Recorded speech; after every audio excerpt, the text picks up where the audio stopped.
All right, we are here. What is up, everybody? Dr. Vibe here, host and producer of the award-winning Dr. Vibe Show, the home of Epic Conversations, and I'm the host of Epic Conversations 2018 Innovation Award winner, given out by the Canadian Ethnic Media Association. 2020 Best Podcast News Award winner, given out by the Canadian Ethnic Media Association. I also co-host and co-produce the only online show for dads, fathers, and male caregivers. It's sponsored by Dove Men Plus Care.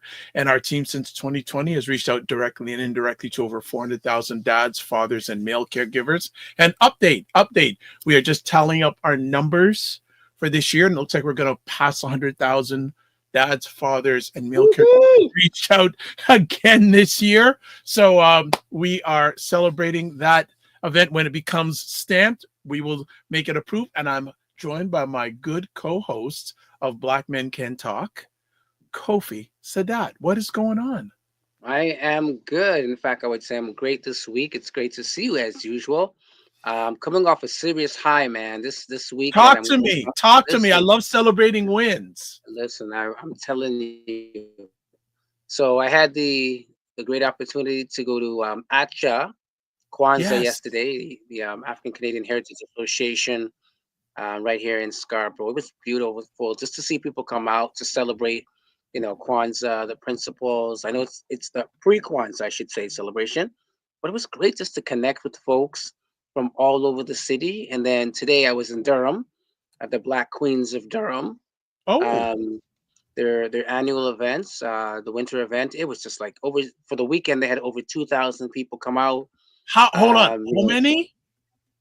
Over 2,000 people come out. 2,000, right? And I only came for today, and there were so many people there. They did such a great job. We got to hail it up for the Black Queens. How many? I'm still trying to get over. Listen. There was at one point I was there helping my partner, and I was just like, "Yo, this is too much for me." There was just people crowded, right? But it was a good vibe. They had all types of products and services, entertainment, delicious food. But really, again, like I said, it was really about community coming out. And yeah, I just love this time of year because so many good things are happening. So many good things are coming up. So I'm just like, I'm feeling good. I had to rush to get back here. But the vibes, woo, love it. Where did they hold the event? It was held at I think the Ajax Community Center. Yes, Ajax Convention. Is the community center or convention center? This is the community center, not the convention community center. Right. Okay. And which is great. They had over 60 vendors. What? Yeah, wall to wall. Apparently they had over 200 applications from vendors. So they were very, selective to get people in, but it shows the level of interest. And as we say, Ujama, right, in terms of cooperative economics in the community. So many people are doing their thing independently, right? Which is a beautiful thing to see. We're shifting. I see the shift, we used to go to school just to get a job, but there's so many people with great ideas and great connection that are building these businesses. So I want to give it up to all of the entrepreneurs that were there today. And of course, the Black Queens of Durham. If you haven't heard of them, you need to. Apparently, they were announcing they have over 12,000 members, right? When last, a grassroots organization, 12,000 members. I think it was 12,600. We have to throw the 600 in there to make sure that matters, right? But great work.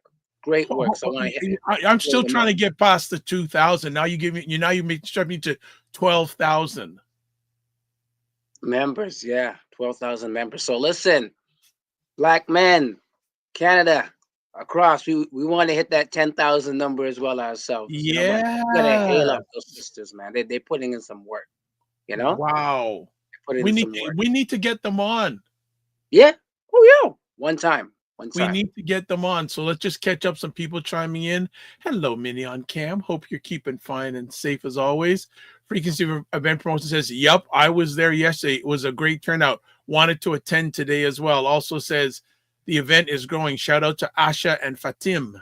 Yes. Minnie on cam, it sounds like you need them on. Yes, I do need them on the show. Black Queens of Durham, 100%. Yes. Frequency Event says, good day, Dr. Vibe and Sadat Kofi. And Mignon Can says, I'm downtown trying to find events that align with my mission. That's an interesting, I guess we're talking Toronto centric here, but do Right. you, while you are out about more than I am, do you see any Black focus events in the downtown core? Because it seems a lot of them are in the Yeah. suburbs, out like GTA. Are you hearing or seeing anything down there? I think one of the things, to be honest, is that it's like a population shift. As we recognize that, I mean, for those of us who came here in the '70s and '60s, I didn't come in the '60s, but let's say um, families that came in the '70s. There's been, like we live in the east part of the city. For people who don't know, Scarborough. But then from Scarborough, a lot of people went east to Durham Yeah, or north to York Region, Markham.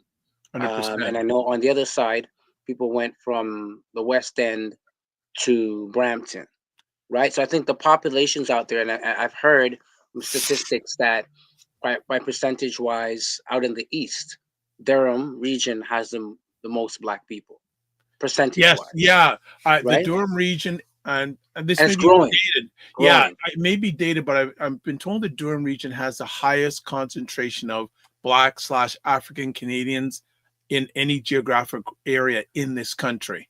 Right. And the fact a lot of them are homeowners. That's the other thing too. That's a lot different than that population out there. A lot of Yeah, them have moved out to Bowmanville, and even my own sister, um, and other parts. So they're going really east, right? So I think that's probably why you're not seeing as many things happen downtown in terms of the markets. But with downtown, the market's always open, right? right. So this is why when things happen, you know, outside of the downtown region, a lot of people flock to it. Plus, a lot of people don't really live downtown. So, but there, I mean, I'd have to think about it. There's always, especially around this time when there's Kwanzas and stuff like that, there's always things that are happening across the Got it. city and across the country, right? So, Yeah. even myself, Wow. I love crossing the border to go to Detroit for Kwanzaa. I love their Kwanzaas. I've been to Buffalo. But yeah, definitely, it's that time of year where a lot of open markets are happening. So just scour the internet, Instagram, whatever, you'll find something. It's interesting to say that a good friend, close friend, actually went down to Detroit and went down to the Motown Museum for the first time today, and I got pictures sent back, and they were having just an incredible time at the Motown Museum. Have you ever been to that museum? It's funny, because my sister-in-law is from Detroit, and my brother-in-law, actually, I have never been there, and I've probably been going there. It sounds strange, man. I've probably been going there for at least 25 years, You're right? But, kidding. but You've never. I look at it, I call it the CN Tower syndrome. Like, how Yeah, many times have you been to the CN Tower, right? once. That's my point, Once. right? And I almost went this year because United Way was having a climbing challenge. I said, no, I'll donate. I'm not doing 1,600 steps. Thank right, you very much. I'm not this is doing it. it. This is it. Some more comments here. Mignon, Kansas. My family was downtown. Scarborough moved to Peel Region and Ajax, but me, I found my spot downtown. Plus, it depends if they're having children or not. Okay. Yeah, yeah, Frequency of it process when planning events, I try to keep events central, but I'm finding that folks are always requesting to host event in Durham. yeah, Oh, yeah. Frequency. You got to do an event in Durham. I heard that yeah, say too. yeah. Mhm. I Even think some of my events, they're like, "Yo, you got to come out here." I'm like, "All right, why not?" okay. What else we got here? Yeah, and Mignon Cam's right. Downtown is a different culture than the burbs. 100%. 100%. Now, let's see. Kofi Morris, are you with us? Are you able to unmute? If you're not, okay. Kofi doesn't look like you're with us. Oh, Peace, you're family. unmuting? Can you hear me? Yes, we can hear Can you you. hear me? All right. Peace and blessings, everyone. Looking forward to tonight's convo. If you're just tuning in, I'm live here in remote, but I'll be stationary shortly. Good. All Good. right. How has your week been? Week is powerful. Week is powerful, Dr. Vitus. It's the Earth Strong Week. So it's celebrations and, reflections and, time with family and connections is coming from my grandmother's 89th birthday. Her birthday's today, so we're 3 days apart. Nice. So just connecting with I, family, spending quality I, time. I was going to ask give me one win you had this week, but you already gave it. That celebration of her birthday is huge. 100%. She's That is full good of stuff. energy, you know, full of spunk. Good stuff. This Well, is good, man.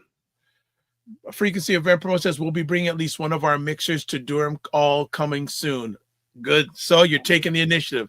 Excellent. Well, what we're going to do is we're going to take a quick break. And when we come back, we have another, well, not a new friend to Kofi Sadat or to Kofi Morris. I have maybe met this gentleman maybe once or twice in my journey. So I am loaded with questions to find out all about him. Great, great. He smiled a little bit. He says, "No, don't worry. I'm not gonna be hard on you, brother. We're gonna make you shine. We're gonna make you shine tonight." So let's take a little bit of break. We're gonna be back in just a moment, and we'll have another epic conversation. Hey, Dr. Vibe. This is Nigel Gordyke checking in from Waterloo in Southwest Ontario. I love your show, especially how it takes conversations that we're having in the community and expands them into the broader community, so more and more people can get involved and engaged. That expands on the topics and takes them to a wider audience. And it enables more of us to feel engaged and part of the community. Thank you for including me in one of those conversations recently. I can't tell you how much I appreciate it. Much love. Thank you, as always, for the support. And welcome to Black Men Can Talk, a show where Black Canadian men can come together to have real, unfiltered conversations about life, culture, and community. Also, if you want to subscribe to the Dr. Vibe Show on YouTube, hit that notification button. Tell people about the conversation. I'd also like the Dr. Vibe Show on Facebook, LinkedIn, and Instagram to advertise your business, product, or service on any of the platforms that I, myself, Kofi Morris, or Kofi Sadat is on. Touch base with me via email, dr.vibe@vibeshow.com. And also join the Black Men Can Talk Discord group, which Paul finally found out last week what Discord is all about. Email me, dr.vibe@vibeshow.com. Also want to shout out to Mr. Shaheen liking the conversation on Facebook. Thank you, my brother. Paul, I'm going to let you introduce our friend for the today. There you go. It's a friend of the family. I'll always say that. All right. So for those who don't know, now you know. We're going to bring on Andrew Dillon, aka Slingshot, or Slingshot the mayor. We'll find out all what that means. The mayor of what? But basically, Slingshot is one of the many DJs from the King Turbo. In fact, he's one of the founders of King Turbo Sound, which we're gonna allow y'all to get a sneak peek into, you know, who King Turbo is, for those who don't know. But essentially, they came from the Malvern neighborhood in Scarborough. In 1989, they formed their sound crew by going to dances, doing dance hall, basement party after basement party, winning clash after clash. And of course, they have to this day the iconic reggae show they have on 89.5 FM, one of the longest running shows. In fact, I think it is the longest reggae show that's out there beyond that. But definitely not just an icon, you know, from the Canadian perspective, but worldwide. King Turbo is known and have shown and made us proud being a Canadian sound system. But even beyond the icon, you know, being someone who's a mentor to younger sounds, right? And we'll talk about the importance of that as well. So without further ado, please. You know what? Just before we bring him up, hail up, because I don't want to compete with King Turbo. Okay. Last night, I was actually at a premiere for a documentary about Jay Douglas. Ooh, nice. Of course. And it was an amazing document. The initial screening was on Wednesday, but because of weather, Wednesday evening, my parents didn't want to go, but we went last night, went down, hail up Jay Douglas, longtime friend of my family. Yes. And incredible icon, great story. And actually one of the people that was down there, maybe some people know. Does anyone remember the name Michael Williams? Listen, listen. I know Slingshots in the background laughing because Jay Douglas and Mike Williams. We got to know those folks, right? So there you go. Michael Williams was there. I had about a 20-minute conversation. I speak with him periodically, and I'm going to see if we can get him on this program because he used to, for many years, live out in Hamilton. Now he has transitioned. He's living in the beaches, so he's an East Ender now. Okay, nice. So nice. I didn't want to complete with King Turbo. I just wanted to give that hail up, but now it is his time. Instead of the wheels of steel, he's the wheels of digital. What's up? What's going on, man? What's going on? Everything. Great to have you. How you doing today? I'm blessed, man. I'm blessed. And Have how you? was everything? How's everything with the Monday? You know what? I'm blackalicious and I'm above ground. Anything else is a bonus. Right. Anything else? Thank you for having me, man. My every pleasure. time, Paul, bro. absolutely. All Paul, you right. want to start off? You don't want me to start off?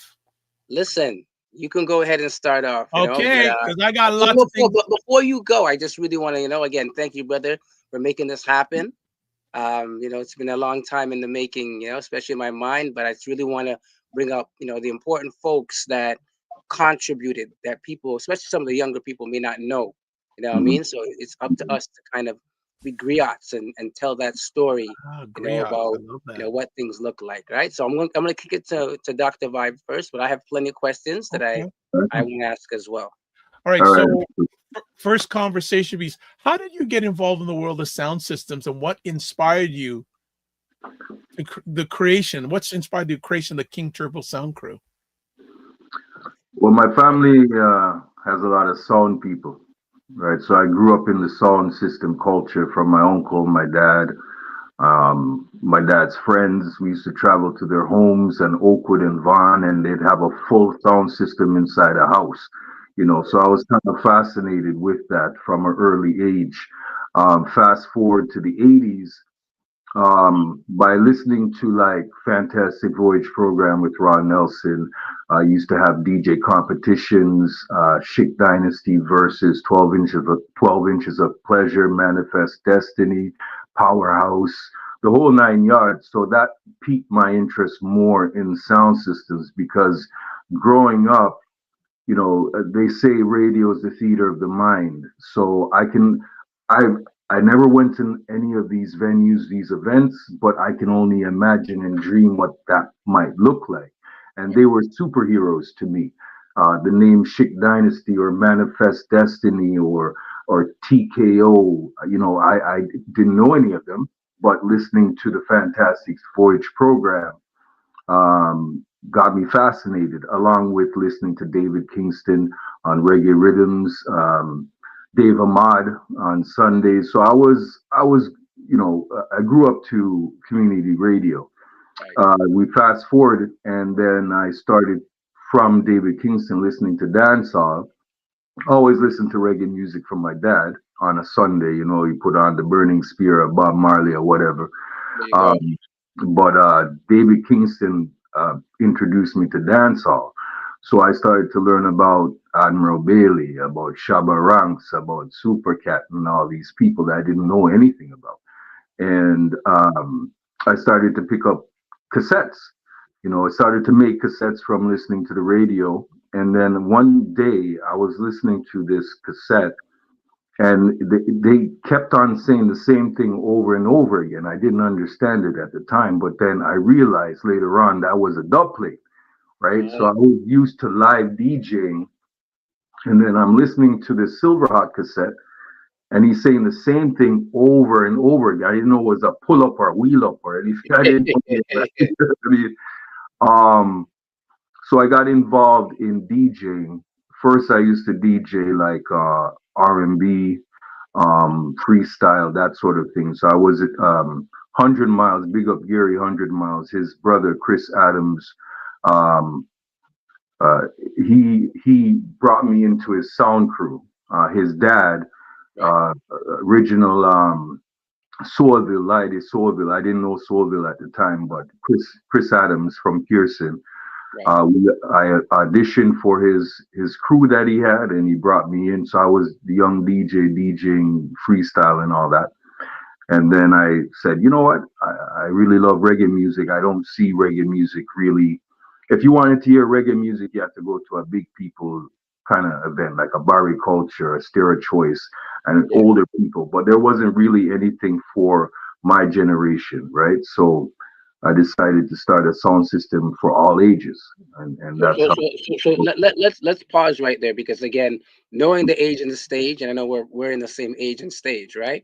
Just to put it in context for people, 1989. In 1989, you were a teenager. Yeah. And the culture you just mentioned were, a lot of older sounds. You mentioned the Barry Cultures and the other folks that that we would have been going to dances and or Right. hearing you guys about. So Right. as a teenager, right? Mhm. How did you step into that realm? Because that's a big jump, right? Like you guys were maybe 16, 17. I don't know how old at that time, right? Well, okay. So the DJing part of it, I was mixing and mingle with DJing from I was like 11. So Right. when Okay. my friends used to go out and play chips with their bikes, I was in my home with a preschool turntable trying to learn how to, and this is from listening to Ron Nelson, like this is Right. breakdancing days. So I'm trying to learn how to scratch and make remixes on a preschool turntable with a cassette player, recording it. So I was always, yeah, I was always involved with that, right? And Right. then my dad bought me a Pulsar stereo system. So you know the turntable at the top with the double tape deck. So I found a way to put it between the turntable and the first tape deck so I could remix onto the second tape deck. And I did all that kind of stuff. I was fascinated with that, right? So I was DJing from that time, you know, from grade. My first school dance was grade 6, no, grade 7 was my first school dance when I was in grade 7. So I was always been fascinated with the DJ, right? So it was just a natural transition from DJing hip hop because like I used to go, you know, the concert hall and all those kind of stuff. So it was just a natural transition from the hip hop because as a youth, that's what we grew up to. That's what we grew up to. EPMD, Public Enemy, the Cold Crush Brothers. I remember when L Cool J's first album came out. The first time I heard Public Enemy was My Uzi Weighs a Ton. I was around when Scott LaRock passed away, Yeah. New York versus Toronto concert hall. I was immersed in all of that Right. as a hip hop, and I used to dance with Bolton and those guys. We used to battle at concert hall versus King Lou and the rest of them from the West. So we used to have battles with the Cameo and all that kind of stuff. Yeah. But it always drew me back to my culture, Mm. the reggae music. How can I apply all this stuff into the reggae music to bring in our generation? You know what I mean? Because remember, said before we started, like if you go to a reggae dance, they play the song from the beginning to the end, Right. and the needle will even rub onto the label, so you get the Yeah. and Yeah. they turn it over, and then somebody DJs. Right. So we kind of brought that hip hop element to it, where we play fast, scratch, and do all that kind of stuff. You know what I mean? So I've been involved in the DJing from a long time. When did you realize this was going to be more than a hobby?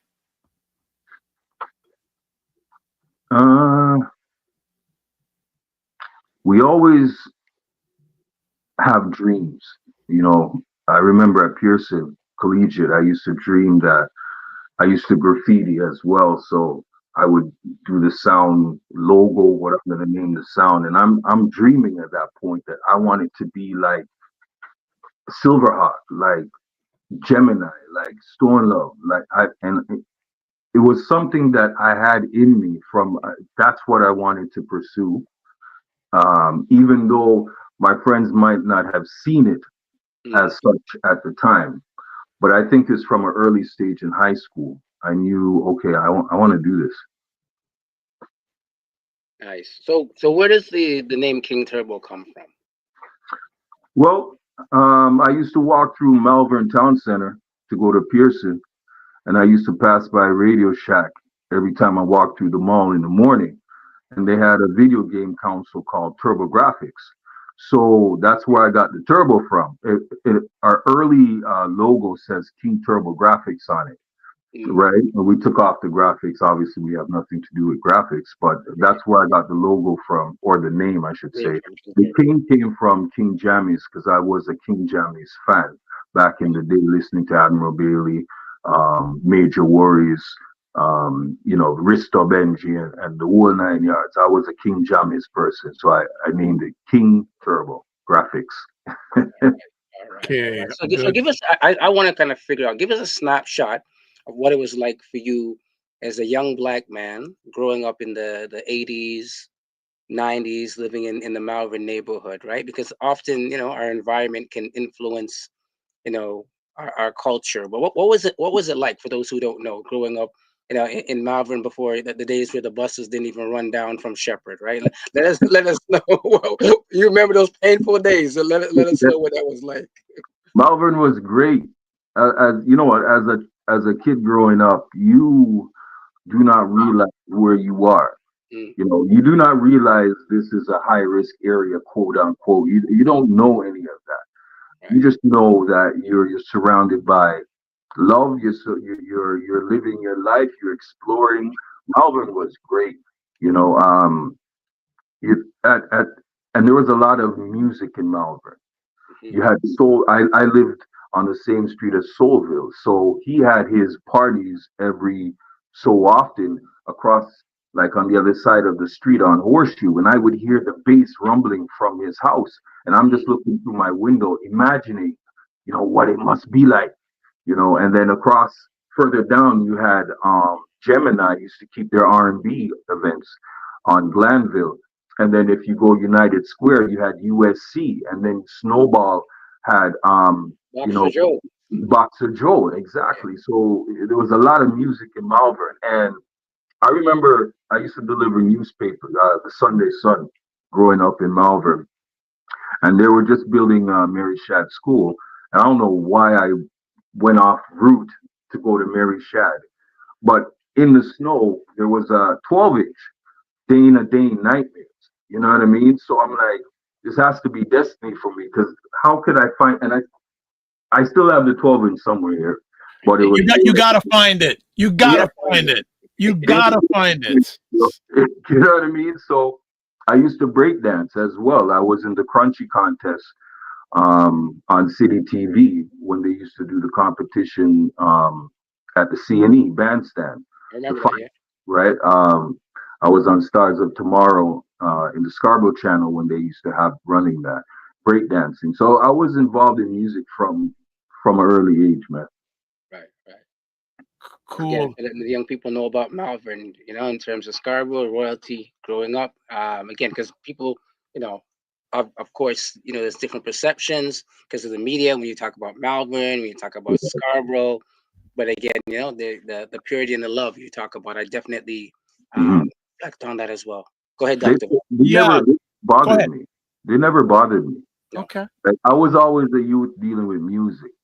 So all these people that they have, I guess, in the media as this type of person or that type of person, I didn't know that side of them, right? As music allowed us to walk through Malvern, it allowed us to walk through Galloway. It allowed us to walk through Jane and Finch. It wasn't about color. It wasn't about you're from this side, that side. Everyone loved music and appreciated what we did or what we're doing as ambassadors of music, right? So that was a blessing to be involved in music, because that kept me away from a lot of other things, man. Yeah. Good stuff. Just want to catch up here. Comments. Mignon Camp says, flashback to my Flop 16 house party where someone stole my dad's old mixer. I found out this year my younger brother, he replaced it. My dad is a DJ selector as a hobby. All right.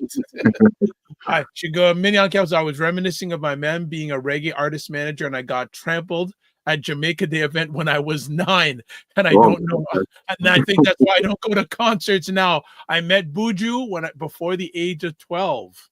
Yeah.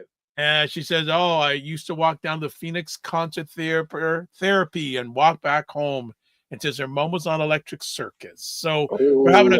I don't know if I'd be admitting that one. That's okay. You'd be like this. So unless you're here playing on Electric Circus, like these there guys. You go. We're here. Yeah.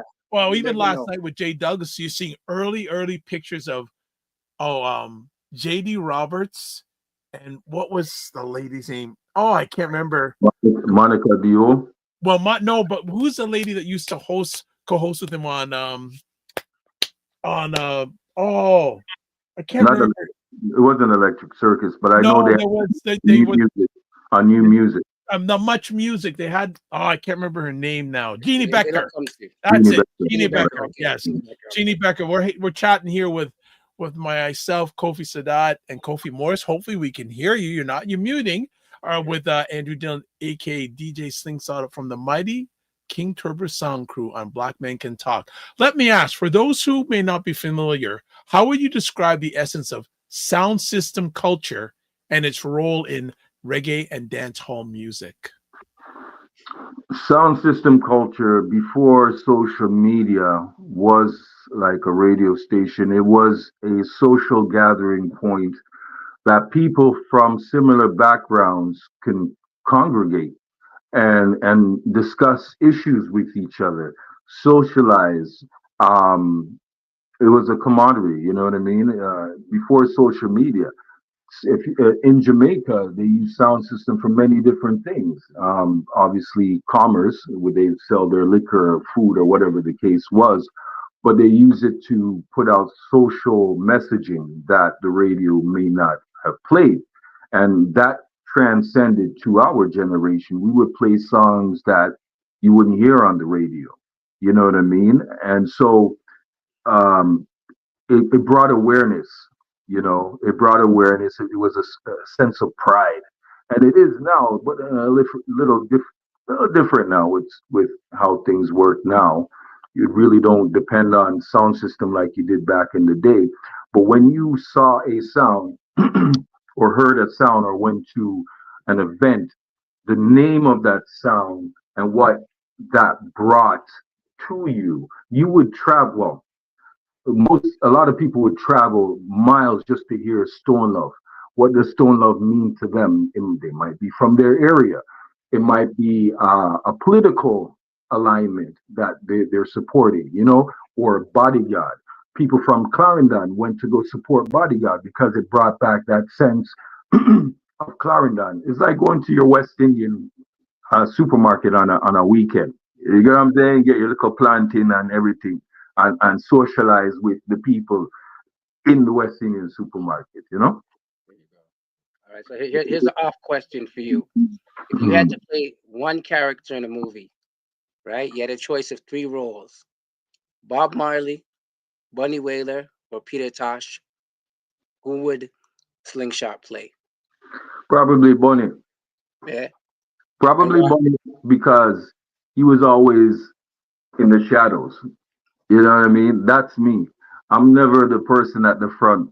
You know, I wasn't that type of person. I was more, you know, I would say, Specs, what do you think about this? Or try this, Ricky, try this, or Dice, or Jamin, try this. You know what I mean? And I would leave them to go. If they can try, they may not, you know, but if they're successful, I'm happy because it's a success for everyone. So for me, I'm not a front page person, you know? Right. Okay. Which again, that's a very interesting answer because most people will think, hey, is it Peter or is it, Bob? I don't I like want the fact to you went that direction, right? So that's Right. nice. Right. Nice. Let me ask. I know for a fact that King Turbo is known for its dominance in sound clashes. What makes your crew stand out in these competitions? It's a funny thing, man, because Sound Clash, first of all, growing up to the sound system culture, obviously I was listening to the sound clashes with Inner City versus Bodyguard, Jaro versus, Stereo One, Creation. I was involved studying all that, right? So that was just a natural progression for us to try our hand in Sound Clash. But what made us successful was the fact that we didn't have a lot of money. We were kids growing up. So we had to figure out ways how to play better. So I used to practice every day. Every day I used to practice. A lot of people have talent. Talent is all over, but if you're not applying some sort of practice, discipline to your talent, there's going to be a difference between you and the other person, right? So my mentality is somebody else wants to take my position, so I'm practicing every day. I'm mixing every day, and at least an hour, putting this to every day. That's what I used to do coming up, right? Um, we didn't have a lot of capital. A lot of the sounds were hustlers, you know what I mean? So Yeah. they can spend, they can buy 10 bounty killers where we only can buy one. So how are we going to be better than them? So that came with our way of juggling. Our mega mixes was conceived based on the fact we didn't have a lot of money to spend, so we had to figure out ways how to be different, Right. right? So that brought us into the fact that we were juggling different from the other sound systems back in the day, right? We were juggling quicker, faster. We had that hip hop feel to it, and we just applied that Right. to Clash, because Clash is just another party, just with dub plates. You know what I'm saying? You said the word dub plate. So for our audience, right? Not everybody knows what a dub plate is. For Yeah, me, I love King Turbo because of the dub plates. I'm a right, fan 100% because I think you right. guys have so much unique dub plates. But for those who don't know what a dub plate is, right? Kind of break it down. What's a dub plate? A dubplate is identification for your sound. So an artist would, I guess, send praises to your sound, and in a competition, talk about how your sound is going to overthrow the other sound or DJ that you're playing against. So, for example, I don't know, Bitty McLean. We have a Bitty McLean dubplate that sings, about. I, I wish I can play something so they can understand what I'm talking about. But um, we have KRS-One singing "The Clash is over, the Clash is over, goodbye, man, the Clash is over." You know what I'm saying? So we have that kind of stuff. Hey, hey. Yeah, yeah. So we have Sugar Hill Gang, say the hip hop, hip, hip, hip, hip, you know, talking about what putting our name in the rap. So when if I'm playing in a competition, basically is who can rock the crowd the best that given time, that given night, and we've been successful. Right. Got a So question here from the before audience. you go, Go ahead. I suggested that I want to hear the King Turbo anthem at one point, so you might have to line that up. But go Right. ahead, go ahead. Dr. Vibe. No, sorry to interrupt. No problem. Frequency of Promotions, he says, I have a quick question for Slingshot. For a sound system to be taken serious in a sound clash, how many, quote, dub plates, unquote, would you say a sound system should have? Again, we didn't have a lot of dubs in the early stages, and we were clashing Black Cat. We were clashing Black Reaction. We were clashing Heavyweight. These guys had a bag of dubs. I can tell you one thing: you can't play everything you have in one night.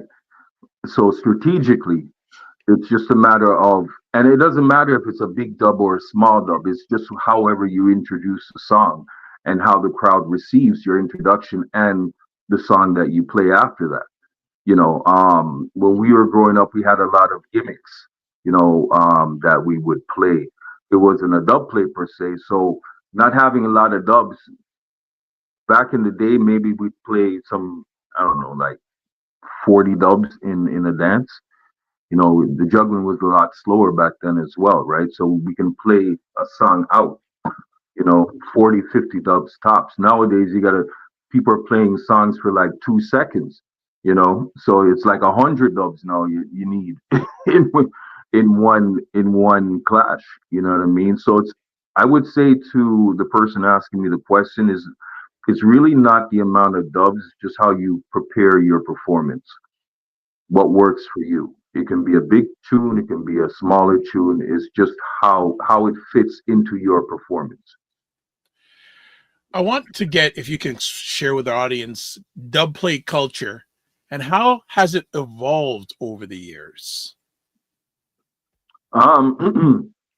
So dub plates. Let me see if I can find one. Okay. There you go. Listen, Yeah, this that man's makes doing sense. the work.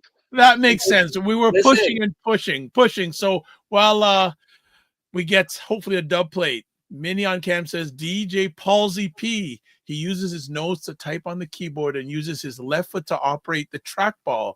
He lives with cerebral palsy, a disability. Discovering him showed me how we need to expand who is a DJ.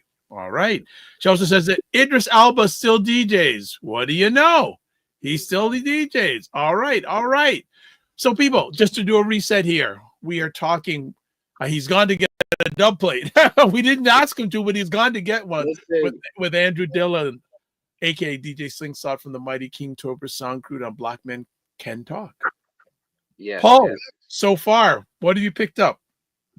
Man, yo, it's been a heavy conversation. It's taken me back, of course, right? But even just the fact that to recognize that 2 points. One is about creativity, right? When you don't have much, and I think that really aligns a lot of times with some of the, like even how hip hop started out, right?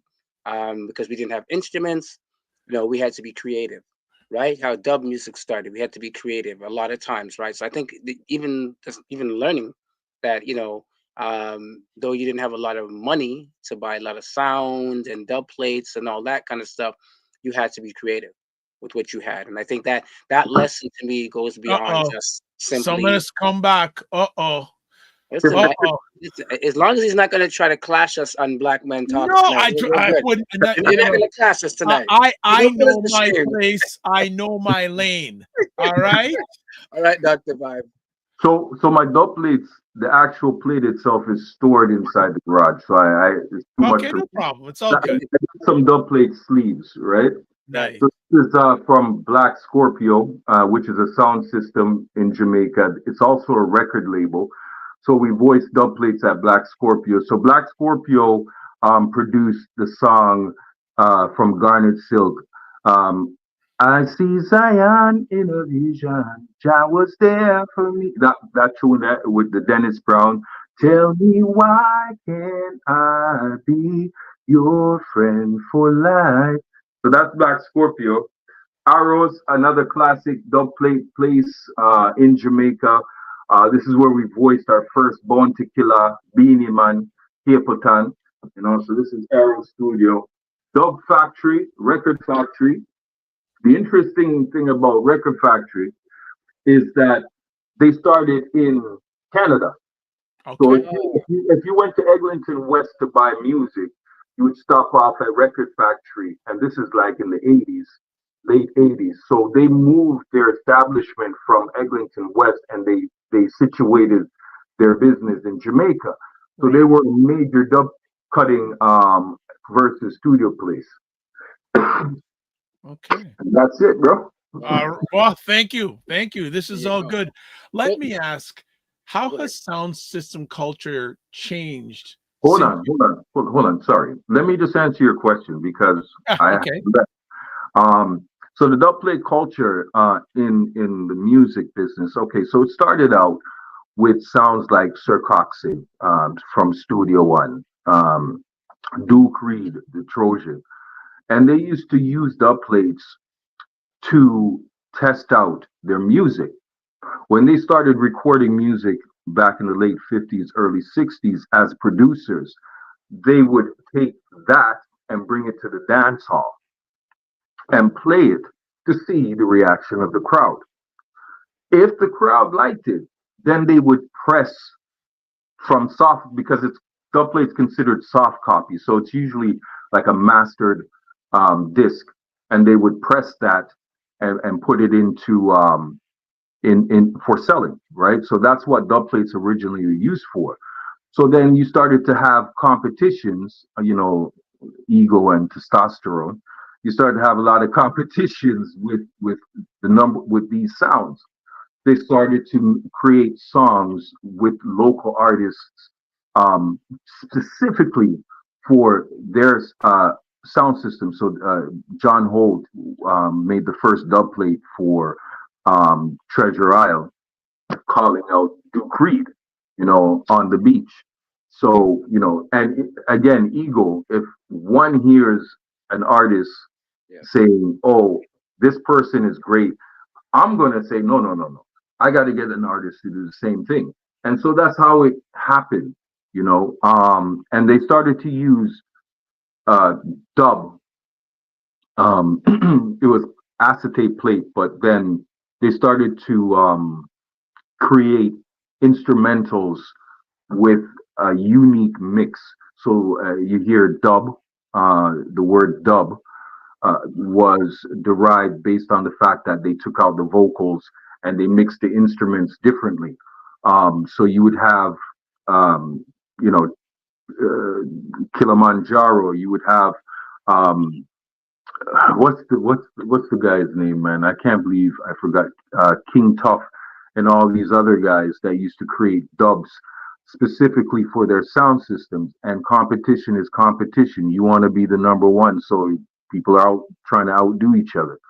Fast forward to the 80s, they started to employ more artists on dub plate, like Rory Stonelove kind of popularized the fact of a lot of dubs versus playing a couple of dubs and then carry on. Rory kind of brought in the a lot of dubs situation. He just, every new song that was out there, he had it on dub.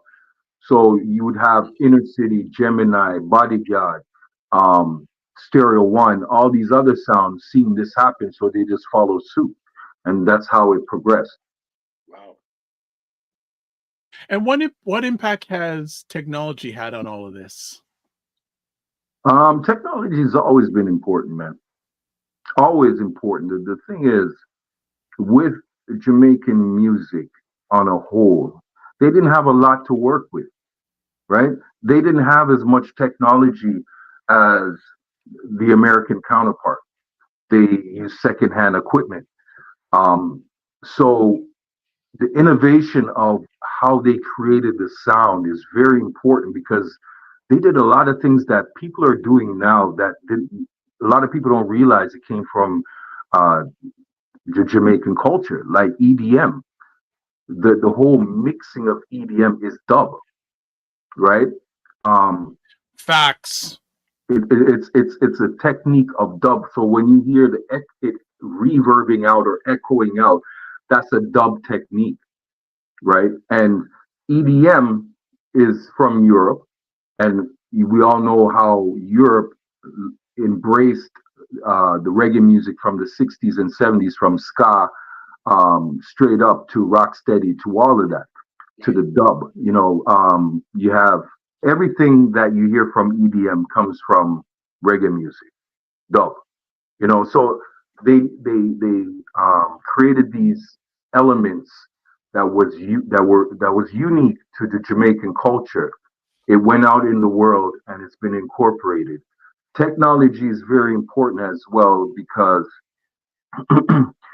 you want to be ahead of the game. So for us, from my experience, we started to use laptop 2002, 2003.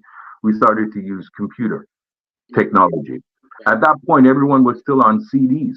If you look at the clash between us and Mighty Crown and King Addies, you will see Mighty Crown and King Addies using CD pouches, CDs. And our side, we were using laptop. Wow. So they weren't into that yet. Specs he kept on saying, Slingshot, you need to get into Serato. This is a new thing. It's going to take over the place. Blah, blah, blah. I'm like, okay, Specs, okay. So this is the first person I know with it. So if you look at the tag team clash back in 2006, 2007, you'll see Mighty Crown with CD pouches, and we're using Serato. Wow. So talking about that, right? I know recently you guys won World Clash, maybe even back to back, but I know you guys have won World Clash. So talking about that, what and being someone who's traveled around the world, obviously, so what impact have you seen that sound culture has had worldwide in places like Japan, Europe, even Africa? Like, what kind of influence do you see? You know, the Jamaican culture, yes, is huge around the world. Traveling to different parts of the world, I saw it with my own eyes. You know, we were in Japan. We were playing in Osaka, and I was playing, and I was just about to get off. I was like maybe one more song, and someone came up to the DJ booth and he said, "Yo," you know, trying to speak Jamaican. He's like, "Yo, play play the Buju calling out the areas. And so we have a Buju Bantando calling out areas here in Toronto. Right. I'm like, you guys know that song? He's like, yeah, yeah. Although the areas didn't call, it didn't say Osaka, it didn't say Tokyo, it didn't say Yokohama, but they wanted to hear our Buju dub calling out Jane and Finch and Malvern. And you know what I'm saying? So I'm like, you know, and I went, when we were in Japan, someone was asking, do you know Specs the boss? And I'm like, yes. You know, so the Jamaican culture, besides King Turbo and all that, the Jamaican culture has a big impact and influence worldwide. Music, if you listen to Afrobeats, a lot of a lot of music originated from Africa, the drummings and all that. In the Rastaman music, the culture is African. Right? Let's establish that. So, but the Jamaican spice and seasoning, right, was brought back to Africa, to all the countries in that continent, right? And here comes the birth of reggae music in the African countries, right?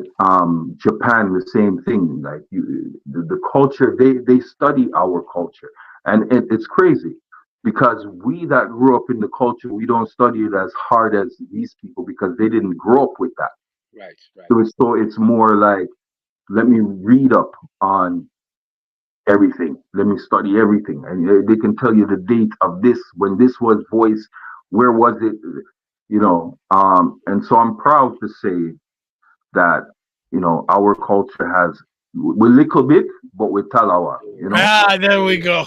But even with that, kind of following up, kind of following up, it makes me wonder. And I'm gonna say, you know, somebody who's a fan, but also somebody's, you know, Jamaican culture. What is a thin line between appreciation and cultural appropriation? Right. So, you know, what is that? Because again, you see a lot of these Japanese guys out there speaking Jamaican, right? And I know it's an appreciation for the culture, like you said, right? We laugh about it, but is there, you know, where's that thin line for yourself as somebody who's a foundation person, right? And someone who's also from, you know, Jamaican culture. Plug in my phone, bro.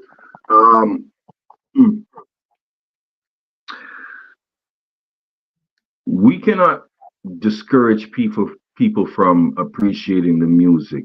You know, if it's good music, if it's the culture is great, if you enjoy that experience, by all means, you know, we invite you to do so. Right. Think the difference is when someone that is not part of the culture starts to utilize the people and the culture to make revenue, not reinvesting that some of that revenue, because business is business. If your business is this, then I saw it go. If your business is something else, but if you're not reinvesting in the culture that you're making your money from, right, I think that's where I have the problem. Right. I'm not reinvesting back into right, you know, the culture, the community. Yeah, good point. And reinvesting means, you know, it can mean different things. It can mean going into the community. I'm not talking about just giving out turkeys and stuff like that. You know what I mean? I'm talking about put some money into some for people to go to college, to university. I'm talking about, you know, establishing through, you know, some sort of commerce, encourage other businesses, you know, that sort of thing, you know, not fish fry and all that kind of stuff. Free chicken. I hear you. I want just to catch up on some comments here. Minion Camp says Japan dancehall scene is so elevated. Mm-hmm. And she also says there's a documentary on the Japan dancehall scene. I think Vice magazine did it. And she also says truth and reconciliation is needed in all cultures. Mm-hmm. Let me And there's another question, but I'm going to ask, so sound systems have historically been a voice for the voiceless. How has King Turbo used its platform to represent and uplift the community? Well, when I first started in the DJing business, all I wanted to do was just play music and be out there like a Stone Love or a Silverhawk. That was the whole gist of it. But as we progressed and we went through our journey, I started to speak with people, and they would come up and say, "Oh, you guys played this song, which made me feel better. I was going through a certain situation, and I heard when you guys play." So it got me thinking. It's a lot more than just playing music. And to the DJs that all they want to do is play music and that's it, that's fine too. But for me, I realized what we were doing had a great impact within our community. So I started to do like clothing drives. I volunteered with the Flemington Park Community Center. We did clothing drives with them. I've been to different high schools to talk to the youths about content and music and how they market, how the multinationals and corporations market certain products to you, and you don't know, all sorts of things. I've been to the Boys and Girls Club. I've done a lot of volunteer work. So I did a symposium at UFT in regards to music and sound waves and how scientifically that works. Anyone that comes up to me and want to have a conversation, I have a conversation with them, because when I was growing up, there were elders that took time out to speak with me. They could have said, "My youth, move up," or whatever. They could have had a bad experience, right? But they extended their knowledge, so therefore we have to extend our knowledge as well. And I feel that as King Turbo, it's a lot more than just playing music. We're part of the whole culture of Canada. So if we can educate people, lend some words of wisdom, I'm all for it. I'm actually writing a book. I'm working with, I don't know if I can say his name, but anyways, professor at UFT. So he's helping me put my book together. We're also doing a documentary. I'm trying to put a documentary together about sound system culture in Canada. So I've been speaking to some people, different parts, different provinces, because not only Ontario, Nova Scotia, Manitoba, Quebec, the West Coast and so forth. So we got to document our information, because as the person said, they have a documentary in Japan, they have a documentary in England, they have a documentary in Jamaica, America. The only documentary I really know about reggae music here, well, they had one back in 1979, Summer in the City. And that was a documentary with Jackie Mitu, Willie Williams, and what's his name? Errol Brown. I forget his name. But anyways, it was a song, Rockin' Universally. And then they kind of traveled and followed these artists as they were creating this song, and my dad used to play the song back in the 70s. So I was like, what?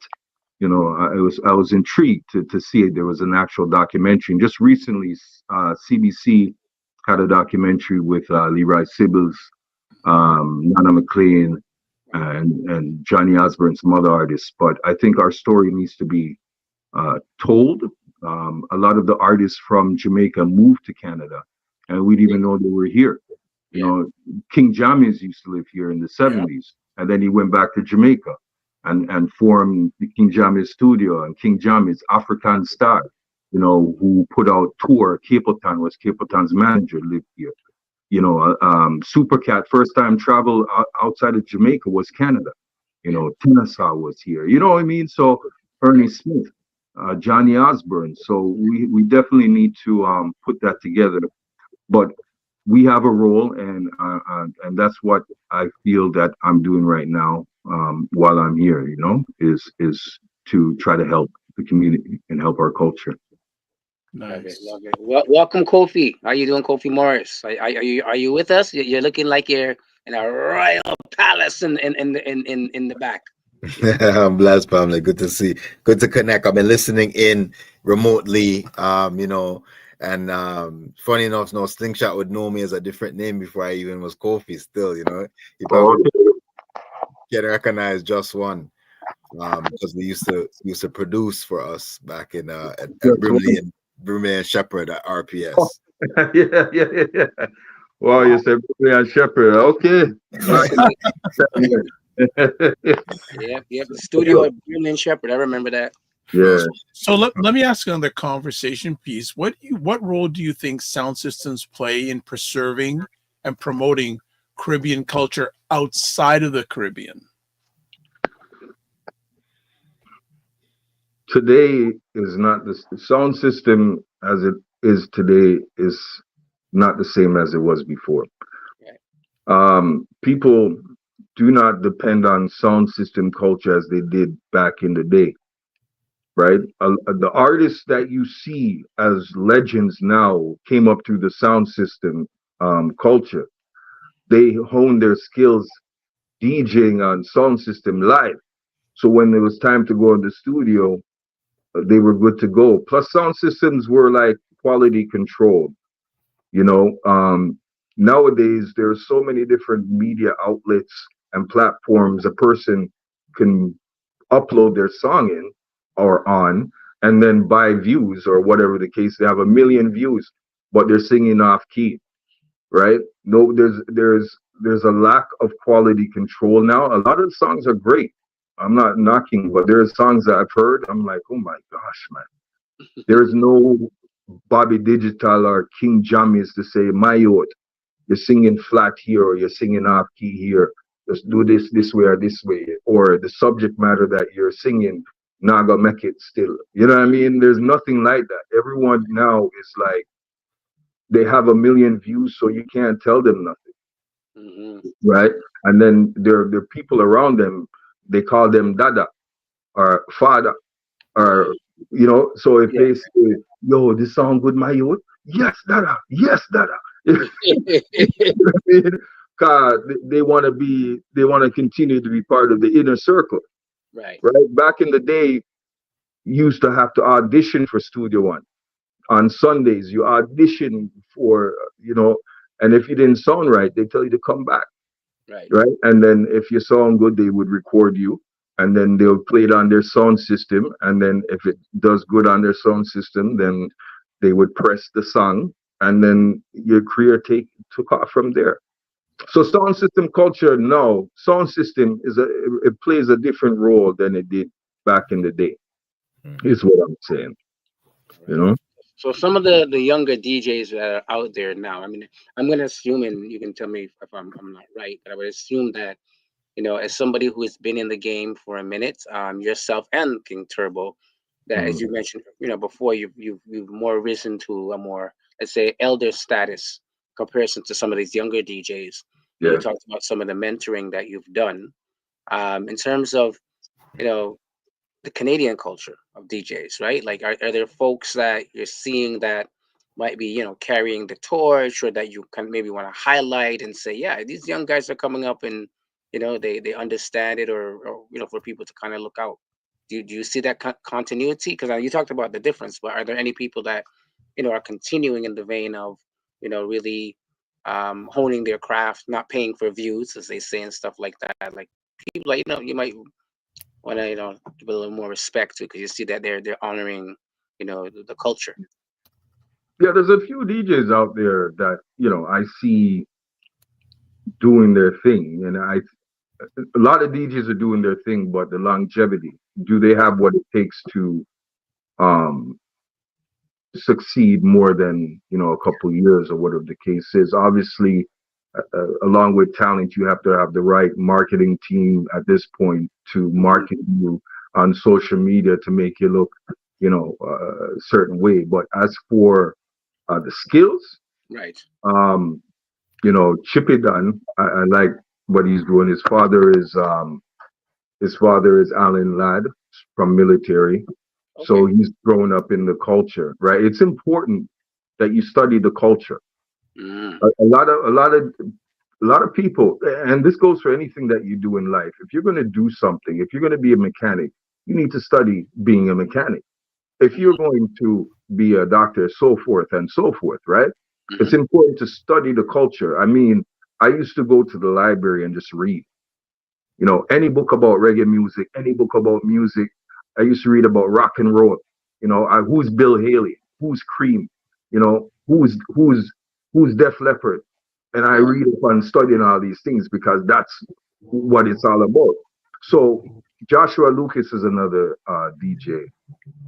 He used to come down to the radio station with his mom or dad because he was young, like 10, 11 years old, and he's not playing the new music. He's playing like Mighty Diamonds, Dennis Brown, Burning Spear, and that kind of thing. That was what he was playing at that age. Furthermore, he's mentoring other children in his church with, playing keyboards and drums and, so I'm seeing that and I'm like, yes, this is it's good to see that. It's good to see that. And now he used to ask to come to our dances and I'll come with my parents and I just want to play, and I'm like, boy, Josh, liquor and we can't do that. And now he's grown into a young man that is very positive. He does multiple things, and most importantly, he studied the culture because you got to know where we're coming from in order to know where to go, right? So that's important to me. Anyone can mix two songs, but you got to understand the whole thing in order to have that longevity and so yeah, for sure. Some comments here again. Mignon Cam, my mom being a reggae artist, I got to see the culture firsthand before the age of 12. Seeing Japan having a documentary was my time of disability, reduced my ability to enjoy dance hall in person. Beanie Man started as a kid. He did. He absolutely did. Kofi Morris, any comments, questions?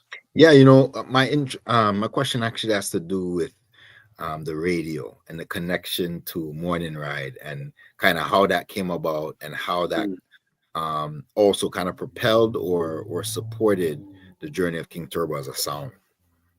Okay, well, our first experience bear in mind, enough respect to David Kingston, Ron Nelson, Dave Amada.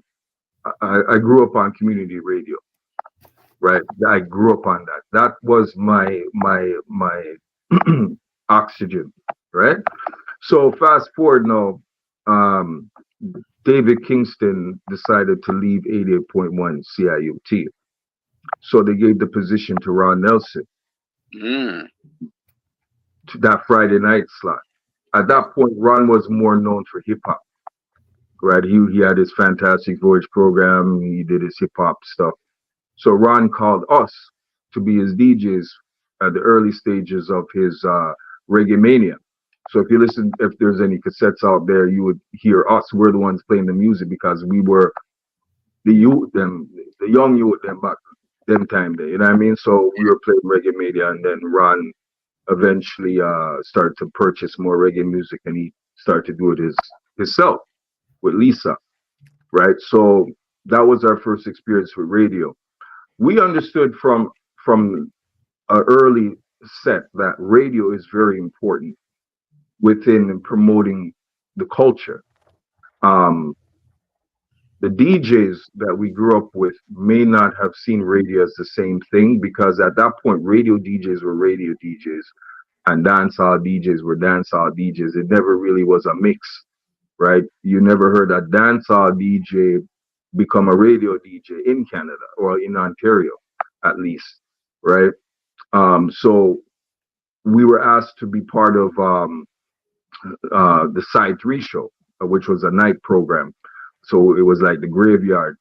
We played from 12 o'clock to 6 o'clock. So it was hip hop mainly. So it was a full 80% hip hop show. And we played some of the reggae. Fast forward, and then the director from CIUT asked us if we wanted to do a morning show. At first, we didn't want to do it because we're dancehall, we're in the basement, we're in the clubs, you know. Who's gonna listen to us with our, you know, playing during the morning? People going to work, sipping their tea and coffee and all these things. Like, are we gonna be able to fit? Seeing, so we gave it a go, and we realized through the radio, we were able to show our personality, who we really are, because a lot of people hear about King Turbo and Malvern and say, yo, why I don't want to go to one of those King Turbo dances, you know, I hear they shoot them up, or what kind of foolishness or whatever they're hearing, you know, the stereotypical view. But when you heard us on the radio and see how we interacted, how we laughed, how we tell jokes, and it kind of opened up a lot of people's eyes that may have not given us a chance in terms of dancehall sound system, because we were dancehall, grimy, you know. That also gave us the opportunity to introduce artists like Blessed. Blessed used to come to my house all the time. Sometimes that, you know, I'm in my parents' basement. I have a studio, you know. So me, Blessed, and Nkrumah, Toba Chang, them in my parents' house, knocking out music. You know, I'm trying to produce. I'm getting into the production thing now. So when Blessed did the song Love, he gave me a CD. At them time, Specs moved to Flow, and I held down the morning ride. So Blessed gave me a CD called that relationship we had, and on the CD was 3 tracks, and he wanted me to promote one of the songs. And I'm like, I'm listening to the song. I'm like, yo, this song that I'm hearing is the song you should promote. And it didn't have a name, so I gave it to Specs, and I said, Specs, play this on Flow. What's the name of the song? Call it Love. You know what I'm saying? Call it Love. There you go.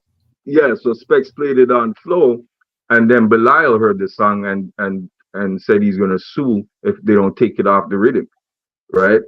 And so then Spragga Roots came in with Jazzwad, and they rebuilt the rhythm, and that's why you have the other version of it now, right? But that was one aspect of the radio.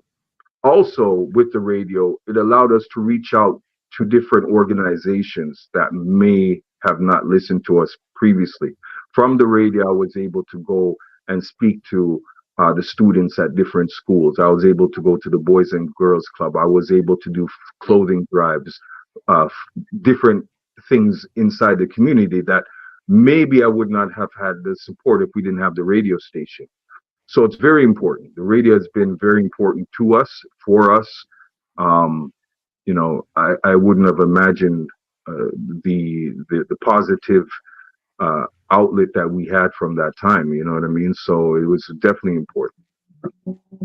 All right. Mignon Camp says now they play dancehall reggae in the McDonald's and grocery stores. I want to tell you something. When we started to play, the first time we played reggae in downtown Toronto as a dancehall song,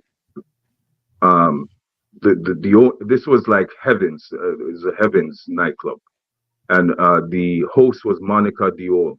Oh wow! The of the club came to us and said, "I want you guys to play good reggae music. Play One Love and Red Red Wine."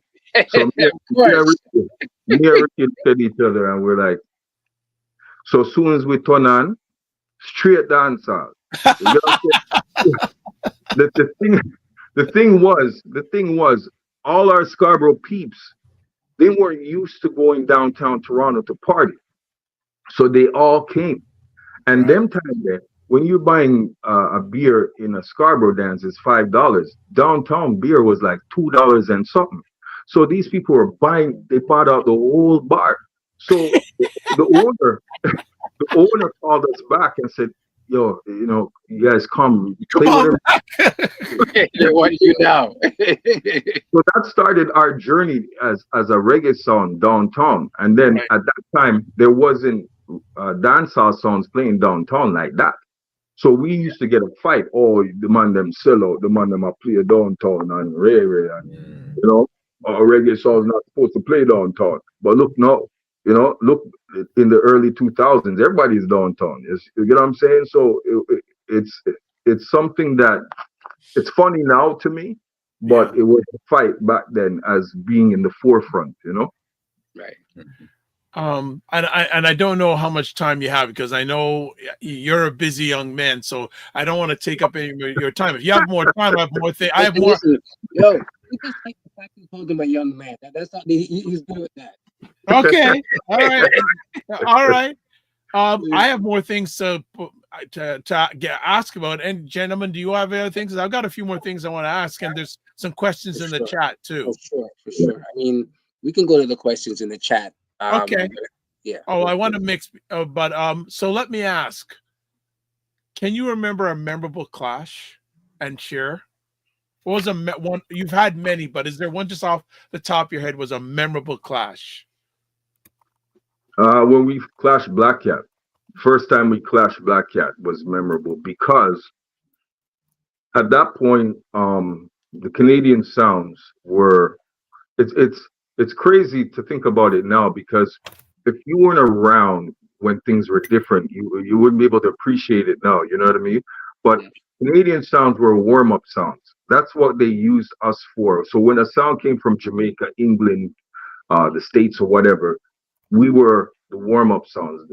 The big song was the big song, the song from Jamaica and East, right? So Black Cat was clashing, and they were killing everything in Jamaica. And Panta's first time coming up, or second time coming up to Canada, and they had us as the warm-up song, us and some other guy. So at that point, I think we were confident enough, even though we didn't have as much dubs as Black Cat, to give him a run for his money. We felt that it was important to break this stigma of being a warm-up sound, both in the eyes of the public and within every DJ that might hear this, what we're just about to do. So we decided to ambush Panta, right? So we ambushed Panta, and the crowd was shocked, like, oh my gosh, I can't believe this is happening, because it never happened before. If there was a clash, it was a Canadian song versus a Canadian song. That's how it was. How dare you draw on a sound from Jamaica, you know? So we ambushed Panta and we boxed him up. He came back on and he said what he said. We came back on and we tear him up. So that created conversation. The very next Friday on Reggae Mania, the conversation was, oh, it was King Turbo it was just luck. They ambushed Panta. If it was a clash from 8 o'clock to 8 o'clock, they would have lost. You know, the Canadian sounds can't do this and they can't do it. So what happened was, then they set up a second clash with us. This time, the first one was a dance. We just ambushed it because we wanted to prove a point that Canadian sounds were just as good as these sounds coming from. We should get paid as much as these other guys because we're just as good. We carried. That was the point, right? So the second one was an actual clash. So it was Black Cat, King Turbo, Gemini sound from Jamaica, and Love Child. Black Cat, Gemini, and Love Child played on one song. We played on the other song, and we slapped them, beat them up, right? as a Canadian young song, and we didn't have as many dubs, right, but we kind of figured out how do you utilize what you have. You work with what you have. Good point. Right? I wish I had Tennessee. I don't have Tennessee. So when these guys are playing Tennessee on me, how am I going to counteract that? Yeah. Right? So, and we beat them. And so therefore, that created this whole thing within the sound system diaspora in Canada, saying, if Turbo did it, we're better than Turbo. We can do the same thing, you know, right. Or, oh my gosh, you know, this inspired me to try to, you know, however you saw it, it was a change in the whole situation at that point. So you found that after that, you had like a Super Fresh, you had like a Black Reaction, you had those sounds now that were clashing the Addies, they were clashing Kilimanjaro, they were, you know what I mean? So, but before that, that wasn't happening. Right. Right. Now, the question we have here, what is the importance of Black men having a voice in current times in the areas of music, entertainment, and culture? What do you think the importance is?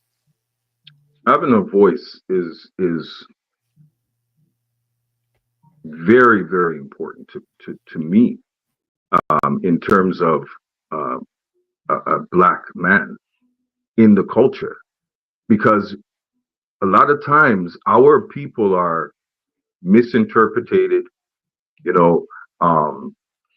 things are said about us, and people have this stigma, right?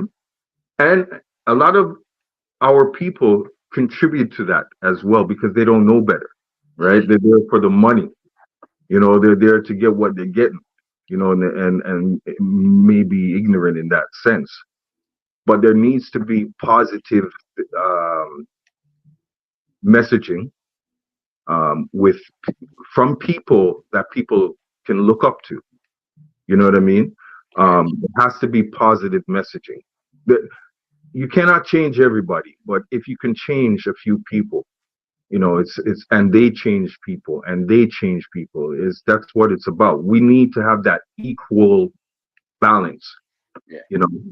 So I like to see when Black men speak up, when they're positive.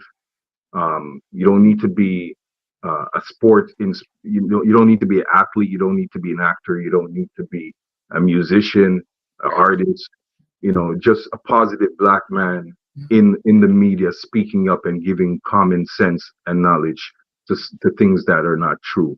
You know what I mean? It needs the balance, so it's very important. We need adding to that note, as a father, how has being a father influenced you as a DJ? As it shifted anything? Do you still play the hard music, or like even being a father? How has that influenced your role?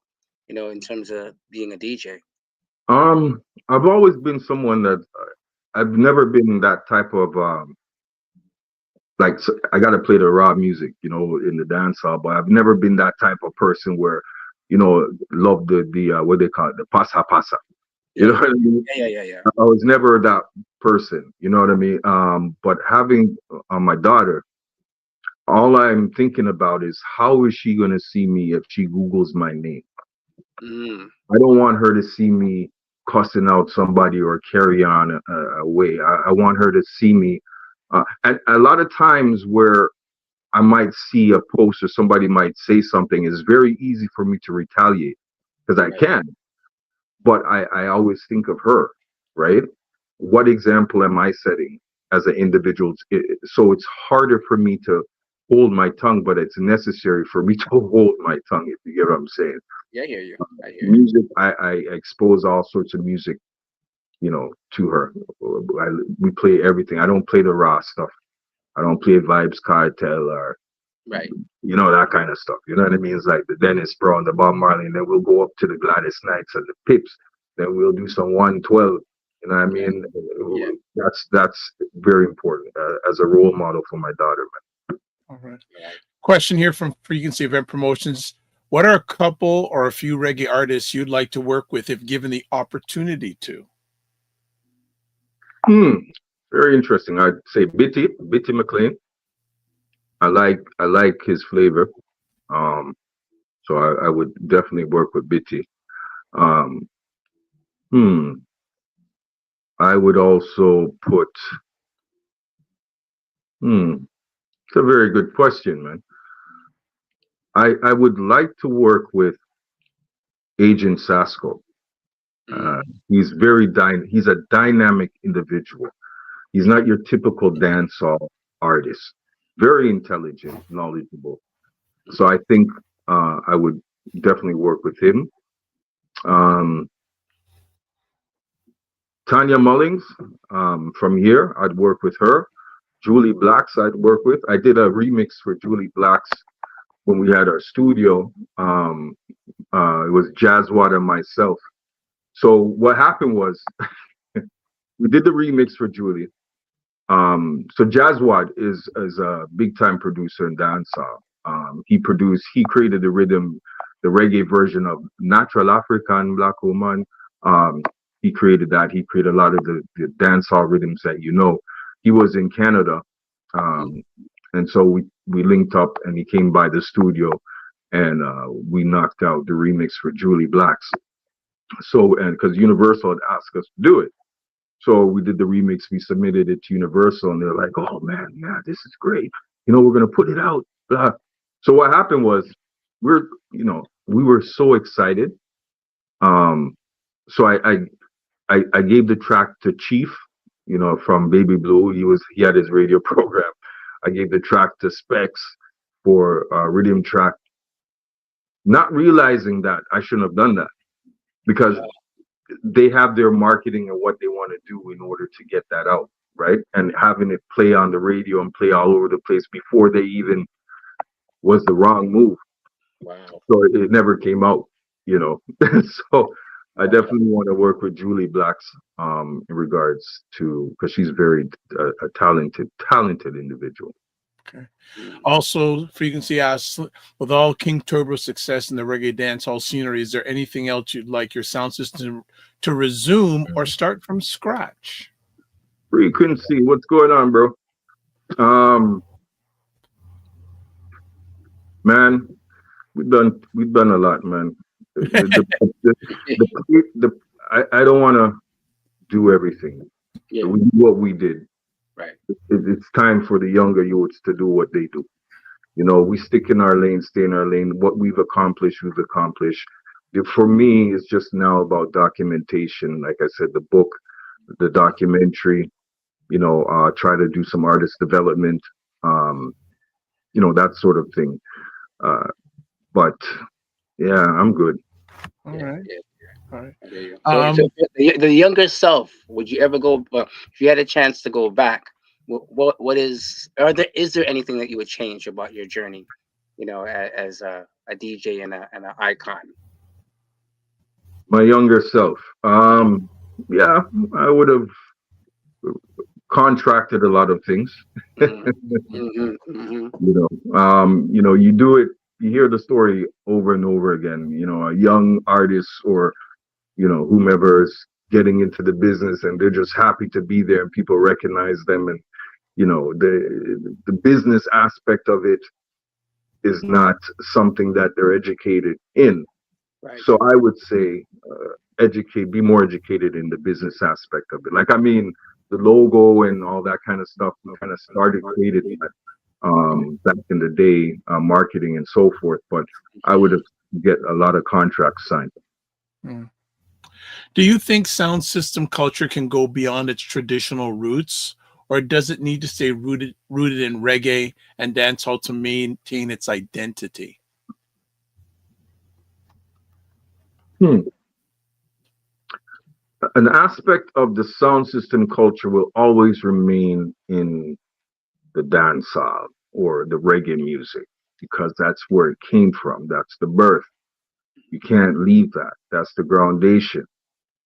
But I believe that the elements, just like EDM, as I mentioned before, the elements of sound culture can transcend across the globe. And that would make the whole thing where it's the conception more powerful, right? People would just need to acknowledge or understand where it came from, because I'm sure you talk to a lot of these EDM DJs and they would have no idea that what they're doing is from Jamaica, you know. So it's the education and give the flowers where you're supposed to give the flowers. You know what I mean? I guess that's the appropriation that everyone's talking about. But I think the template can be applied to different genres. Okay. What's one thing you wish more people understood about sound system culture and its importance?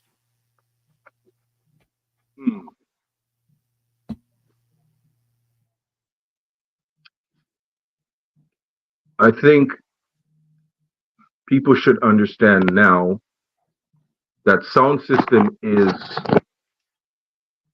part of the nucleus of Jamaican culture. It's very important, as I mentioned before, the social aspect of things.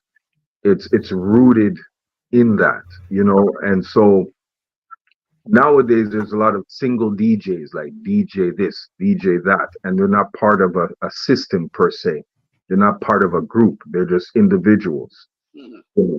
And so even though they might be in the individual, they still should incorporate the sound system mentality, employ people. Like, sound system is not just the sound system, it's the peanut man, the people were doing the chicken outside. It's the people that you have as security. It's the people that are selling candy. It's you're employing. It's a business employing a whole bunch of people. You know what I mean? And also giving a message. So, like an ecosystem. Yeah, right, yeah. right. It's interesting you mentioned that, because I think about it, and we always know the relationship between hip hop and reggae or dancehall. But in hip hop, we know back in the day, you had to have the MC and you had to have the DJ. You had to have Right. the dance. You had to have the dancers. When we used to break dance, we used to clash crews, not individuals. You know what I mean? So even when you see Olympic breakdancing, like one man against one man or one woman against one woman, nah, it was area, it was crews. Dow, Right. Chester, it goes down the line, right? Brattletown. We used to battle guys from different areas. So it's interesting, because I think that almost reflects a value system of being more, I guess, about self and I versus being about community. Right. Right. So it's a good insight you had mentioned that. The other thing I wanted to ask about, and I know, well, I'm hoping that it's not it's prevalent before, but you mentioned when you were going to go on the radio that a lot of people had certain stereotypes about violence and dance hall. So there's some caution around that, and I would say coming up, definitely some of that did happen. I'm not sure. I haven't been in that culture for a minute, but is that something that still plagues the sound system culture, or has it shifted in any way when it comes to some of the violence that people might be concerned about? Interestingly enough, that kind of stuff happens in the individual DJ dances, if you get what I'm saying. Okay. You go to a sound clash, people are not there to fight. Right. They're there to listen to music. Mm-hmm. Is when you find like these jiggy dances, that kind of weddy and pop your collar, and which is, if that's what you want to do, by all means, that's Right. what you want to do. But it's just the vanity dances. The dance is about vanity, and I'm wearing this, and I'm pouring $100 rum on somebody's head, and all this kind of foolishness.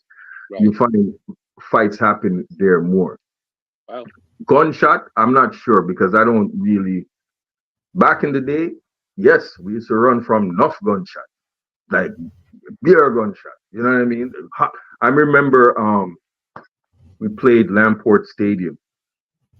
This was like 2003, and it was supposed to be Morgan Heritage, Shaggy, Bounty Killer, and who else? But everyone was waiting for Bounty Killer, and Bounty Killer didn't perform. And you see when Specs and Ron Nelson came up on the stage and said, people waiting all day. It was hot. Water was $10. You know what I'm saying? $10, and the people were standing there from like 2:00, waiting to hear. Wow. You see me? So this is like 7:00, and I went in. I didn't see Bounty Killer, so I went inside the dressing room area and so I go on. I saw Bounty Killers like cussing the promoter, and I was like, John, will stop. So I went to Specs, and I'm like, Specs, Bounty Killer is not performing, bro. Let's pack up and leave. And leave. Specs was like, no, it's gonna be okay. We're just gonna tell the people, and they're gonna. I'm like, Specs, let's go, bro. Because I knew what was gonna come. See, when Specs and while Specs and Ron was going to go on the stage, they got the word that Bounty Killer's not performing. They're going on stage. Me, I'm telling Ricky, I'm like, yo, let's pack up. I'm packing up the stuff because I knew what was going to happen. And you see from the man, them say, yo, people, Bounty Killer, that they couldn't even finish their sentence. You see the wow. You know, you see those movies, the medieval movies with the archers or the arrows that fly. The archers going up. And I just took up the records, and records. People are used to laptop now, but when you had crates of records, they were heavy, right? I don't know. We found the strength by this. Took the record and the record crates and throw them over the fence. Wrap over the fence, bro. Enough times we had to hop and duck and all that kind of stuff. Wow. I can laugh about it now, because we're here to talk about it. Right. You know? Right. True. But True. the element of violence in dancehall is just a reflection of what's happening in our community. Period. And it goes beyond dancehall. Right? It goes beyond what we play in the dance hall, or it might contribute depending on what type of DJ and what type of music. Nowadays, they're playing a lot of this chopper music and this gangster music, and all this music that the messaging is not good. I'm listening to some of these songs. I'm like, yo, what is this?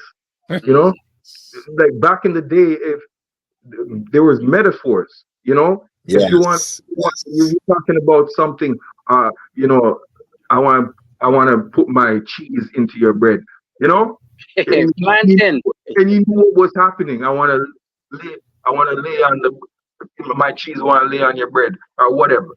You knew what was happening. You know what I mean? Right. Nowadays, if they just tell you, this is what it is. Yeah. This is exactly. Where's the creativity? And I have to fault the artists, but they don't understand that there's a bigger thing happening. It is these corporations that own these record labels, that also own jails, that need workers. They do not need a Tupac. They do not need a Public Enemy anymore. Those were threats. Right? They were changing how our people thought, right? All these change. No, NWA or 911 is a joke. Fight the pop. No, we can't have that. We like to be where we are. So these independent labels got bought out by these corporations. Yep. And so the messaging now is, okay, if an artist makes 5 songs, 2 of the songs might be a gun song. 3 of the songs might be talking about let's unite and be strong as Black people. Guess what? The label is going to say, we need these 2 songs talking about drinking, shooting, and how much money you have. That's what we're going to, and then that's it. You get what I'm saying? And the artists just want to make money. They coming out from whatever situation they're coming out of, and now they're getting a little bit of money. They're not realizing, or they don't care that what they're doing is affecting the youth that are looking up to them and help ushering them into the system that these corporations also own. There's a relationship, like you said. There's a relationship. Right. All right. So what were you saying, Dr. Vi? About 5 more minutes, or how? I got 1 or 2 quick more things. All right. Want to ask you, was there a moment in your career you said to yourself, "This is why I do what I do"? Oh yeah. Going to the schools, speaking to the students, being invited to go. We were invited to go to the police college one point, and they had students from different schools, and we were mentoring them in circles. It started off with music, just want to be a DJ, but I understood from an early standpoint that it was more important than just playing music. Music is a vehicle and allows us to connect with people. Yes, but from you connect with people, what else can you do? I definitely want to, you know, when it's my time, I want to be remembered as someone that's helped people. You know what I mean? Not just play records. So when we started to speak to the students, I thought, okay, this is what it is. I guess my final conversation is, if you could give one message to your fans and supporters, what would it be?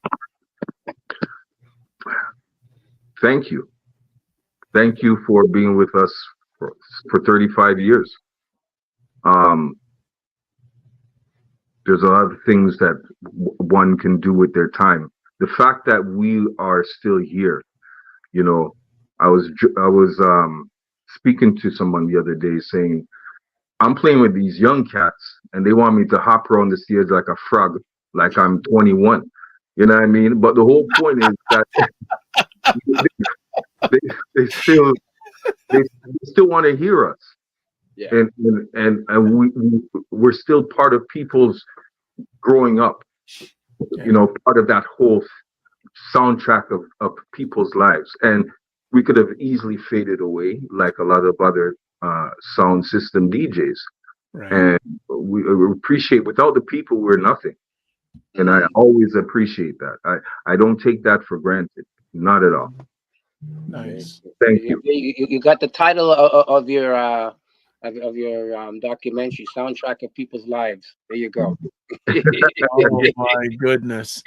I'll jump in there, Dr. Vibe. You know, we do something, myself and Paul, we do a lot of work in rites of passage with young people. And one of the things that in audio that's often explored is this question, what makes you so strong? So I was thinking, as you're talking about, you know, Turbo and Turbo's history, what would you say? What makes King Turbo so strong? Why is King Turbo the sound that people still turn to, still want to hear from, the young people still want to hear from? I think go ahead. What do you think is like, what is that secret sauce or ingredient amongst the founders, you being one of the founders, that made and has made King Turbo such that sound to look to? I think the fact that we put in the work, and it wasn't regular. Like I said, every day I used to practice. So it's just like riding a bike. You know what I mean? After a while, I don't practice every day anyway. I don't have time for that. You know what I mean? But it's like, it's just something that's natural at this point. And people can look at our story and realize they can apply or relate to our story. It's not a matter of us being King Turbo and we're out here on this big stage and, you know, you're looking up at us and we're looking down. No. If you look at our story, we've come from a place where people thought, you know, nothing can work that way. You know what I mean? We've the naysayers, we've had doors slam in our faces. We've gone through hardships. You know, we've gone through so many bad things or negative things that made us who we are now, stronger. Right. It's just life. You know, you can either use the negativity and the adversity and have it bring you down, make you weaker, or it can make you stronger. You know, a lot of doors slammed, a lot of door closes. People don't know about that kind of stuff. They only see the door opening. They only see us on world-class stage. They don't know what it took. And a lot of people can relate because we had a lot of valleys before we got to the hills, man. Give thanks. We salute you, my brother. We salute the work that's being done and all of that work that you put in to this point. Well, this has been a great conversation. And thank you for giving us extra time, because we usually don't go this long, but I appreciate you giving us grace and giving us space. Yeah, no problem, man. When Paul linked me, I was like, could I say that? Yeah. It's all good. You know it goes, man. All good. It's all good. I was like, yeah, man, it's all good, because I know Paul from high school days, man. Yeah. You know what I mean? So we grew up together. Yeah. You know, so it's all good, man. Anything I can do while I can do it, I will do it. Well, reciprocal back from all of us, Paul and Sue. Right back at you. If anyone wants to find out more about Kingtober Sound, there's the Instagram handle, and I've put it in the comment section on most of the platforms where people are watching this. As always, my brother, don't just manage your time, manage your energy, and remember to give yourself grace, and happy Kwanzaa. So hold on there. I said I was going to play a dub, right? Uh-oh. Go ahead. Do you have it? All right. Let me just end off with a dub. Please do. That's the only way it can properly end. Yeah, I'm gonna turn it up to see if let me know. Hold on there. Okay, no problem. For those listening, tomorrow morning is the beat. 6 a.m. CIUT. Louder. We need more volume. We'll send it on the whatchamacallit, on the remix. Okay.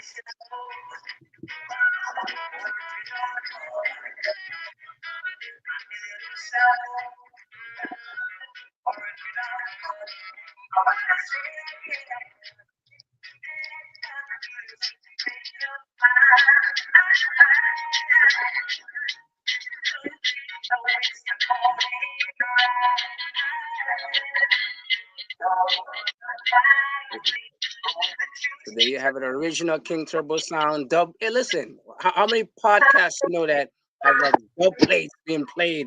Yeah, come on. We that's how we do what we do. We get the dub plates on. Slingshot, we're making a request. We want a Black Men Can Talk dub plates. Oh,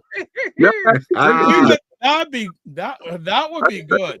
I can do that. You just let me know who you. Okay, let's talk offline because we love a dub plate intro and outro. Yeah. All right, Paul, make it happen with him. All right. Slingshot, blessings and keep the faith. Thank you so much. Hello, brethren. All right, gentlemen. Another one done. What do you take from this conversation? Powerful. Once again, having the two words, I think two words that he said, is hard work, right? It was putting the work in. It was the study. Doing the reps. Talk about. You mean, man, say, go to the library and study. These are the things that we don't hear so much these days, right? In regards to people who have become successful. They talk about the hits in the Instagrams and the Facebook, the social media, but to say, what is the work being done behind the scenes? You're picking up book to read and study the craft. People talk about putting in your 10,000 hours, right? Being able to master any craft. They say it takes 10,000 hours. Malcolm Gladwell, Canadian author. So that's one of the things I'm taking from this conversation. And the wisdom that was spoken comes from a place of experience, evaluated experience. Yeah. 100%. Sadat? Yeah, man. Well, I'm taking away that, that definitely, there's more than just being a DJ. And as you said, he doesn't want to just be remembered for the music, but, the positive impact that he has giving back to the future generation. So I'm definitely taking that piece and, imploring my brothers and sisters out there to run with that as well. Like really, it's, we're here, we have a job, we do whatever, but, how will we be remembered and how do we want to be remembered? Yeah. For myself, how they, especially in the early days, had little and made a lot from it. Mm-hmm. They didn't wait for perfection. They took what they had and they ran with it. And I think a lot of people, from my lens, hey, if you got 60% and all that's you run with your 60%. Sure. Don't wait for perfection, because will it ever happen? There may be there may be perfect moments, but it's never always perfect. So I love how he just said, we didn't have a lot, but we still went and won those clashes. We didn't have what they had, but we found a way. There you go. Being resourceful, being very, very resourceful. I think that's a really huge message amongst all the ones that were shared tonight, and great conversation. Frequency Event Promotion says, yes, great show, gentlemen. Thank you. You helped make it a great show. As always, just as we start ending it off, we want to say what the theme of the show is. Black Men Can Talk, a show where Black Canadian men come together to have real unfiltered conversations about life, culture, and community. We had all that tonight. Okay. We had all of it tonight. Subscribe to the Dr. Vibe Show on YouTube and hit the notification button. If you choose to, share this conversation out. It's a great one. Doesn't happen in too many places, especially in this country, especially in Canada, Like the Dr. Vibe Show on Facebook, LinkedIn, and Instagram. If you want to advertise on this platform, email me, dr.vibe at the drvibeshow.com. Join our Discord group. Paul has to join still, by the way, but email me. And Kofi does too. There is his contact information, Mr. Sadat, and it's also in most of the comment sections where you're watching this live on the replay. And this is where Mr. Morris is, all the different places. And this is where you can touch base with me, website, YouTube, Facebook, Instagram, Xbox, Twitter, which I'm getting off of very soon. I'm already on Blue Sky. I'm going to start doing some work on Blue Sky, and email address. And as it scrolls along the bottom, you can watch replays of this on the Dr. Vibe Show on Facebook, LinkedIn, and YouTube. The Dr. Vibe Show website, the drvibeshow.com. And next time I will put Paul's Facebook page in too, but you can watch it there too. So let's finish it off. Any final things you want to chat about, Gemma, before we call it a day? Listen, or an evening, or wherever you are? Just call it a day. Appreciation for everybody who was tuned in today. And yeah, man, keep the culture alive. I'm always about the culture. Keep the culture alive. And yeah, let's keep moving forward. Look out for the Kwanzaa, the Kwanzaa train that's going to be coming up. It's already started. There you go. Plug in, look out for information on our socials as well with regards to that, dates, locations, etc. Dinka Farm. Stay tuned. All right. Just to close out, watching the documentary on Jay Douglas last night, I don't remember who said it, but there are many powerful lines in that movie, but someone said, if you can't make money, make history. I thought it was really powerful. If you can't make money, make history. All right. Live your life as a dream. If you can dream it, you can make it. Sometimes you have to get small to get stronger. Block assumptions and aim bigger, aim better, aim higher and wider. Love, faith, and respect. And remember, don't just manage your time, manage your energy, and especially give yourself grace. Be well and keep the faith.